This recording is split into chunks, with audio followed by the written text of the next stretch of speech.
aimed at people who are not veteran runners, but it's still good to get a refresher anyway on this. So if we stay such a small group, you might as well just feel free to interrupt at any point rather than going. So probably like all of you, I love to run, but at the same time, running is really, really good for us in so many ways. It's not why I run. I run because I love to run, but running is really good for us. And you guys probably know all this. I mean, people who run have lower blood pressure, lowers cholesterol levels. People who run get fewer colds. This is a great COVID one. When you do a vigorous or even a moderate to vigorous 30 to 60 minute workout, your body produces 10 times the number of immune cells that it normally would, that it pushes out throughout your body into the organs. So runners, as a rule, take about half the number of sick days as people who are non-runners. People who run, it's been shown, have better memories. And people who run, studies have shown, have increased executive function compared to sedentary people. There's very little so far that's been shown to reduce the risk of Alzheimer's, but vigorous exercise and running in particular has shown to decrease the risk of developing Alzheimer's. Studies have shown that running is as good at treating mild to moderate levels of depression as medication. Not as good perhaps as studies haven't shown it with severe depression, but with mild to moderate cases, people get just as good a results as if they were taking medication. The Cleveland Clinic did a retrospective look a few years ago. They've been doing cardiac stress tests for decades now. And so they followed a lot of these people over the decades. And recently they did a retrospective look, and they found that the people that were, now this isn't for runners, but for fitness in general, the people that scored in the top 10 to 15 to 20% in terms of their fitness levels as measured by the stress tests had the lowest mortality rates. You could just look at it by percentage. The lowest fitness levels had the highest mortality rates when they looked at it over 20, 30 years, and the people that were most fit had the lowest mortality rates. And then Ball State did a great study a few years ago. They took a bunch of runners who had been running at least since their 50s, and they were in their 60s and 70s, and they took muscle samples, they did blood tests, and then they compared that group with a group of healthy, active people in their 20s and 30s. And when they were blinded, you couldn't tell the difference in the muscle tissue makeup and in the cellular or in the blood tests between people in their 60s and 70s and people that were active and healthy in their 20s and 30s. Whereas if you look at people who are not active in their 50s and 60s and 70s, there was a clear difference. So again, running is, we could go on and on about all the benefits, decreased cancer risk in a number of cancers in runners. But no matter how good running is for you, survey after survey has shown that people who run year round have at least a 50% risk of developing an injury in any given year that causes them to take time off from running. And so by injury, I don't mean falling and hitting your head on the ice or spraining your ankle, but the kind of running injuries we all know about: plantar fasciitis, Achilles tendinitis, etc. So even though running is fantastic for us overall, we have a high rate of injury risk related to running. And so my goal when I give these talks is to help review and help teach people what are the things that you can do that will reduce your risk of getting injured in any given year. And again, it looks like most of you are veteran runners. You know a lot of this stuff, but I always like to start with the foundation, and that's your shoes. one of the neat things about running is you don't have to have anything special to run. You just need a pair of shoes. But it's bewildering in this day and age. There are so many shoe options. If you go online and look, what's the best kind of shoe for me, et cetera. You've got shoes from minimal motion control to heavy motion control. You've got the fat shoes like the Hokas. Where do you start? So number one, if you don't already have shoes that are working great for you, we're so lucky in Indianapolis to have the Runners Forum and the Athletic Annex. And I send my patients there every day, and I always suggest people go there.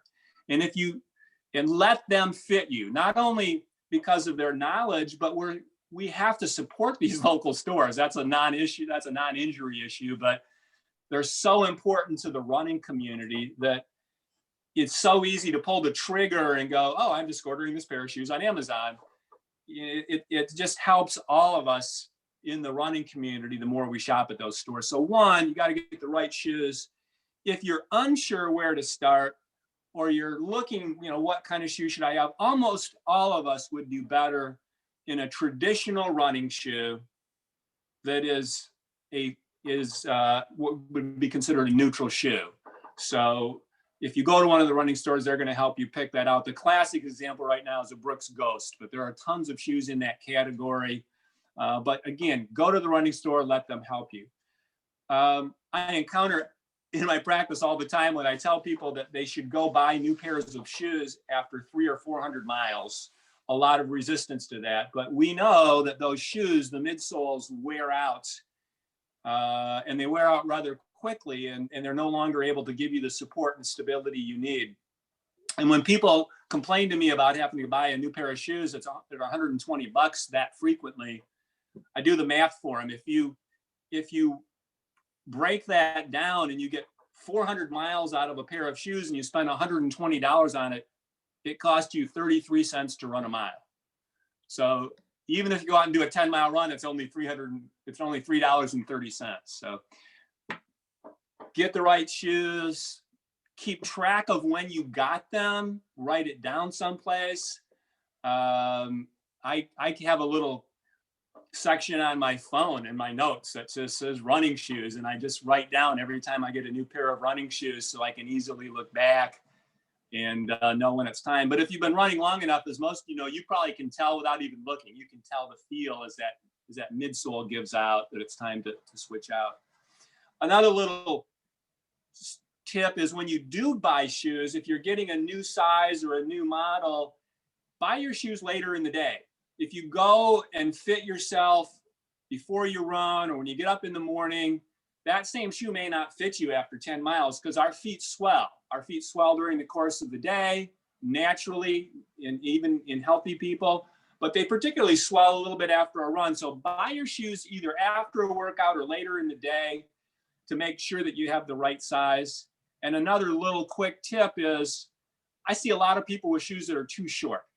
And just a real quick tip is when you have on a running shoe or any shoe for that matter, but particularly a running shoe, when you're standing up with full weight on your foot, you should have a full thumb's width between the end of your longest toe and the end of your shoe. You have to have enough room for some movement in there, downhills, etc. So that's a quick, easy rule. So injury prevention tip number one centers around shoes. Number two, another common way that people get injured, most injuries are training errors, and the most common are from training errors, but the most common training error is adding too much running too soon. And especially it's easy for rookies to do it because they don't really understand and they get excited and they want to train for something and they run too much. But it's easy for veterans who've run a lot to do it because if you say you've been injured or you've been off for illness or something, people assume they can go right back where they were, and we lose condition very fast. So for all of us, I love the 5 to 10% rule, which means that you shouldn't increase your running from week to week by more than 5 or 10. And you shouldn't increase more than 2 weeks in a row before you give yourself a down week. So good example, you've been running 100 minutes a week. So that's an easy one to work with math-wise. You want to start increasing 5 to 10% of 100 minutes. The next week, you shouldn't run more than 105 to 110 minutes total. Our bodies are great at responding to small increased demands. The bones get stronger, your muscles get stronger, the supporting soft tissues get stronger, but they need a chance to have a new stress, time to adjust to it and strengthen before you add new stress. So you go from 100 minutes to 105 minutes. And then you add 10% on the next week, you're at 115 minutes. Instead of keeping adding, let your body recover. Go back to 80 or 90 minutes, 100 minutes, take a week, go easy, and then you resume your climb. You were at 115 minutes, add another 5 to 10 minutes the next week until you get to where you want to be. It's a good rule of thumb. Does it work for everybody? No. I get people that add 5% a week and they still get injured. I have people that come in and they tell me, oh, it doesn't matter. I can add on, as much as I want and I never get injured. And I believe that. For some people, that's true. But for the majority of us, having that rule that works for most of us is a great thing to follow and really will reduce your risk of getting injured. The third major thing that I want to talk about is core strengthening. And Jim and I were talking a little bit about this a few minutes ago. We both were doing Orange Theory before the pandemic and how much it improved our running because of the overall training. If any of you have heard me talk before, you've probably heard me give this example. When I was younger, when I was in college, I was running a ton at the time, but I developed iliotibial band syndrome. So that's that muscle, when it comes from near the glutes, it goes down the outside of your leg and it attaches to the outside of your knee. And I injured it. And at the time, I went to see an orthopedic surgeon. This is 40 years ago. And he gave me a shot. Felt better, but it didn't get better. I was just as much pain a couple weeks later and still couldn't run. I just had to lay off. And every 3 or 4 years, I would get iliotibial band syndrome. Got different advice. Oh, you got to stretch it. You got to do this. And by then, I'm a sports medicine podiatrist. Still don't know. Finally, what we figured out is that you get iliotibial band syndrome almost always from weak glutes. And I started strengthening my glutes 2 or 3 times a week, 5 minutes. I haven't had iliotibial band syndrome for 25 years. And that's just a personal example, but I can give you tons of examples. If you are a runner, you need your core strength. All the core muscles you all know run from below your arms all the way to really just above your knees, but particularly the glutes, the muscles around your butt, the muscles around your abdomen. We need those muscles to support our major running muscles. And if we're not working them, there will be an imbalance that will throw us off, put too much stress. It could be the plantar fascia that's overstressed because of a weak core. It could be your calf muscles. It's knee issues. In my case, it was the iliotibial band. So if you're not strengthening your core, I would rather you'd skip a run every week or skip your stretching session or whatever. If you don't know how to do a good core strengthening workout, there's a simple one on my office's website. That's indypodiatry.com. But you can go online and find all kinds of resources. When the pandemic's over and you're comfortable going to a gym, work with a trainer. Ask the trainer, say, I'm a runner. I want you to design a 15-minute core strengthening program for me to do twice a week. It will significantly reduce your risk of getting injured. And it took, I don't like to do anything but run, to be honest. I mean, I've learned over the years to like some other things. I kind of like riding my bike. I did like going to Orange Theory, but I really want to run. And if I could, I would run 7 days a week and I wouldn't stretch and I wouldn't ride my bike or do my core strengthening. But if you want to keep running and you want to feel better running, you got to work that core. You also should, speaking of those other things like running, you should also learn to cross train. There are just so many benefits.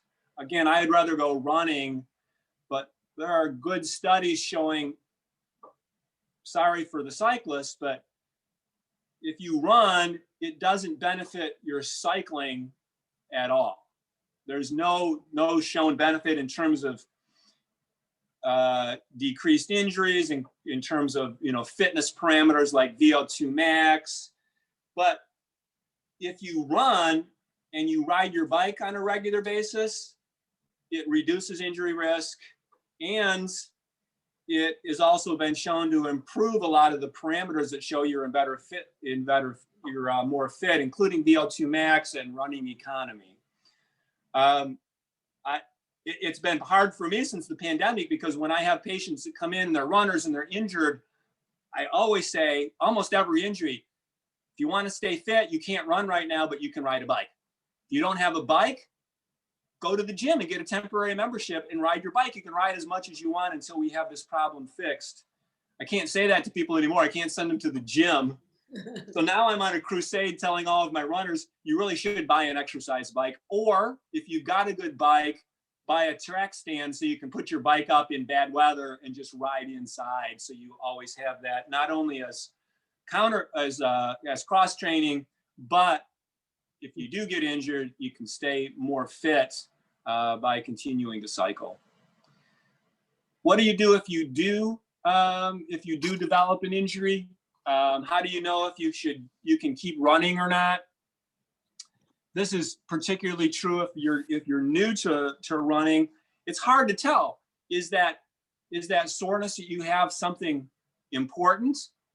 Can I keep running through it, or should I stop running? So a couple of easy things, and again, common sense for most of us. If you have swelling associated with any soreness, stop running. If you've got some mild soreness and it goes away after you've been running for a minute or two or a few minutes, that's fine, unless the next time you go to run, instead of lasting 2 minutes, it lasts 5 minutes or 8 minutes. That means you need to stop. It just makes good sense for all of us. If something new is bothering you during your runs or after your runs, your heel's a little sore, your Achilles is a little sore, your knee feels sore, just take a couple days off. Often all we need is just a few days of rest to prevent an injury that's about to happen from happening. If you take a few days off and you're still having that pain, that issue, whatever it is, I always think this sounds self-serving, but if you're still hurting, go see a doctor or another sports medicine specialist sooner rather than later. I see way too many people in my office that are fit. They can't run anymore, though, because they kept using Dr. Google. They kept doing this on their own. They kept doing that on, and they have the wrong diagnosis. So sure, there's some great information on the internet, but in my experience, the quicker you go in and find out what the real problem is and get some good guidance, the less downtime you're going to have. I mean, I swear some weeks I treat more people who have had a chronic problem, an Achilles tendinitis, a plantar fasciitis, some other capsulitis that's chronic and much harder for us to treat because they kept thinking they could get rid of it on their own. So let it rest, do some simple things. If the pain's still there, get some help early, and you're likely to miss a lot less time than if you try to push through it and figure it out on your own. So I mentioned stretching earlier. There are 0 studies that show that people who stretch on a regular basis have a lower injury risk than people that don't stretch. Now, does that mean I'm not a proponent of stretching? No, we just don't have any evidence-based medicine. In my practice, rather than preach stretching as preventative, we use stretching as a corrective. So we know for a fact, there are great studies, people with plantar fasciitis, if you stretch your calf muscles on a regular basis, you get over the plantar fasciitis sooner, you have a lower risk of recurrence. So that's just one example, but I typically, and I'm not discouraging anybody from stretching, but if you're going to stretch, the best time to stretch is not as a warm-up. Stretch when you already have warm muscles. So you're going to get more benefit in terms of potential increased flexibility after you've been working out. I know when my wife has heard me do similar talks like this, she's like, "Don't do that stretching thing. People don't believe you." And it's, like, but it's, the evidence is there. I'm not against stretching. It has to be done after you run. It probably will help your flexibility. We just have no data on injury prevention with stretching.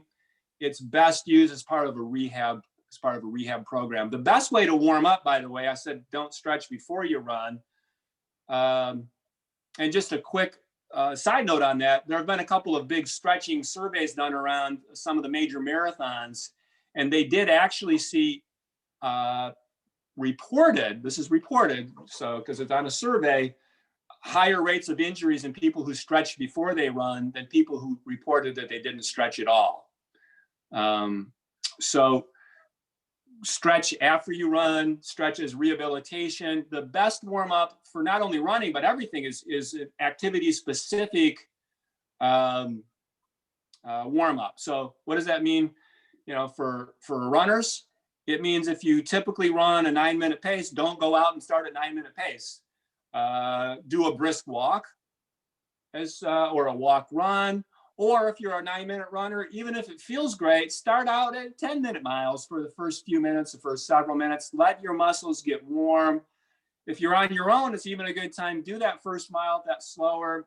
And if you're in the habit of stretching, go ahead and stop and stretch for a few minutes. Then you're warmed up, then do your run. So best warm up, slow is a fast or a brisk walk or a slow run before you get into your run. And that's not just for racing, that's for everyday workouts. So, okay, that's pretty much all I have. Anybody have any questions? Well, the stretching one, that's interesting because my wife sounds like all the time she's saying, "You need to stretch more. You got to stretch. How come you're not stretching? Why don't you go stretch?" So, and now you're going to say, "Mike Helms told me I don't have to stretch." I did see a note in the chat too that someone was shocked about, said, "Hey, you probably see it in the chat. Maybe you see it in the chat too. That's so interesting about stretching." Yeah. Is the comment. Yeah. Again, we just have zero. There's no evidence-based medicine, no studies that show stretching. People who stretch have a reduced risk of injury. So, and now again, not saying you shouldn't stretch. There are key times. I have a history of plantar fasciitis. Haven't had it in a long time, but I will stretch my calf muscles as a preventative at this point. So. I think sometimes stretching is good for psychological too. Sure, absolutely. You into the space of running and relaxing. Yeah. So it can be. Yeah. Yeah. I wanted to ask you too, I'm obviously a senior runner, but I noticed the muscles, those IT tighten up after about 8 miles because I like to do distance. But from what you're saying, I need to concentrate more on stomach. I would start with glutes for the ITs. I would hit some specific glute strengthening exercises for that. And like with your feet on the ball, kind of lifting. Yeah, so you can go online. There are some simple ones. One really easy one is just laying on your side and putting up, like if your hips are right on top of each other, and then on that top leg, you take the top foot and you bring it in and down, and then you do leg lifts. So you're engaging your glutes when you do that. That's a real simple one you can do just on your couch, laying on the living room floor, on your yoga mat. donkey kick, where you're on all fours and you kick your leg back and up. Oh, That's a great glute. I have bands that I bought not too long ago, and I Yeah. absolutely love them. The resistance bands. I put them around my lower leg, and I just do side and back moves with them. Kills my glutes, but it's a great glute workout doing that. okay, good. Thank Oh, you. and I just got them on Amazon for probably, $20 for a whole set of them. Yeah. Well, I had like 5 questions written down, and you didn't see them ahead of time. No one will ever believe that, but you covered them, I think. How do I know if I'm hurt versus sore from training so much? What are your thoughts on cross training? And that the whole taking a few days off, if you're hurt, it's as you know, right? It's just so hard for people following a training plan. Hard, yeah. And they're going, but if I do that, if I miss those 2 days, how am I going to get those back? And it's not like a test, right? You can't cram and get them back, double up on Saturday. Yeah, and when I talk to a larger group, I will always, especially before any kind of training program, I'll always stress that. I said, you will be fine if you miss a few days here and there. Yeah. You will be fine. You will not be fine if you run through something and becomes an injury. You're not even going to be able to keep running, and you won't be able to do the event. Right. And worst case, you miss a few more days than you wanted to, and you're not quite as fit, but you were able to complete the program, so you run a little slower than you would have. Mm-hmm. But if you're out with an injury, it's over. So yeah, don't be a slave to our training programs. Exactly. Does anybody else, since we are an informal group, anybody else have any questions? I don't see any more in the chat, but this is your chance. I really enjoyed what you said because Oh, it's a thanks. good reminder. I was thinking personally, I remember ignoring the knee. Oh, it's going to go away. It's going to go away. And I set myself way back. So I've done it myself. I think all of us who've been running a while. I'm much better now than I was when I was younger, but we've all done it. So yeah. Yeah. How about you, Kevin? Hey, Kevin, good to see you. Hey, good seeing you too. I'm doing really well with the Achilles, by the way, too. That's let up, Oh, but dealing with a couple other issues right now. So just before, I'm going to interrupt Kevin for just a minute. Couple of things on Achilles tendinitis. If you have a history of Achilles tendinitis, if you have any issues with Achilles tendinitis, please start doing eccentric strengthening exercises. Mhm. There's a great video on my website that shows how to do that. Even if you have a history of calf issues, but particularly Achilles tendon, it's the number one exercise to do for that. And the other treatment that we do, that Kevin's had in my office, we do shockwave therapy for a number of things, but particularly Achilles tendonitis. It's a great treatment. Yeah, I'm sorry, Kevin, I interrupted. wonderful. I recommend it. Yeah, it's helped me a lot. But I've been you've been putting me in orthotics since like the mid '90s when I first developed some plantar fasciitis. You might mention how often those need to be replaced to people that are considering doing those. And the one thing I found out about the orthotics is, normally I wear like a size 10 shoe, and because I have the orthotic device, I have to upgrade to a size 11. Oh, really? That's just interesting. to get just to get that spacing in there at the front of my shoe. There's no way I'm going to put that orthotic in a size 10 shoe. Yeah. And it's So that's not always the case, but that's a good point. Make sure people recheck if they do get into an orthotics. So you're probably all familiar with orthotics. It's a custom insert designed to realign your foot when you're standing and walking, and for all of us, more particularly when we're running. Kevin's question was, and we make a lot there. Unfortunately, as much as we'd like to think we have perfect bodies or whatnot, there's so many foot types. I mean, there are just tons of foot types, and some of them aren't very good don't adapt very well to running. That's particularly true with people who have very high arches. They need help with the insert to dissipate that impact. But people who pronate too much, that contributes to all kinds of injuries. So for many runners, and there's no way for cases like that, because sometimes people go, oh, I'll just make my foot stronger. Well, you can't strengthen an inborn ligamentous laxity. Ligaments don't strengthen. You can't strengthen a high arched foot that doesn't have enough shock absorbing capability. So a lot of people need orthotics to, especially to allow us to adapt to the environment that we live in now. We don't, our bodies didn't evolve to be on concrete and hard surfaces and be on our feet for prolonged periods of time. So people do often need help. So if you do have orthotics, Kevin said, how often do you need to get them replaced? There's no simple answer, because it depends on how much you weigh. It depends on what I'm correcting with the orthotic, because since some materials that I use don't last as long, because that's what a person needs. And it also depends on how active you are. Yeah. So, I have some patients who are 250 pounds and they work in a warehouse on their feet 50 hours a week, and their orthotics are shot after a year. And then I have people, some of my really fit patients that weigh 125 pounds, and they sit at a desk during the day and then they run 40 miles a week. I look at their orthotics 4 years later. I'm like, are you using these? They look like they did the day I get. Oh yeah, I have them on every day, every time I work out. So what we like to do is, if somebody gets orthotics from us, we put them on a recall list, Kevin, and I like to look at them every 18 months to 24 months. And often I'll just look and go, these are fine. Sometimes I'll look at them and go, they're good, but the soft materials need to be replaced.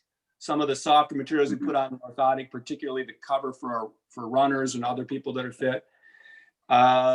And sometimes I'll look at them and go, this shot pair is no good anymore. Let's make a new pair for you. So the idea is for me to look at them periodically, just so I can make that call.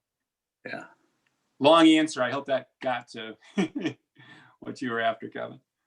Yeah, that pretty much covered it. But yeah. Thanks. No, this is good. This is good stuff, especially to have in the recording for people that couldn't join or to go back to. Any other questions for Dr. Helms?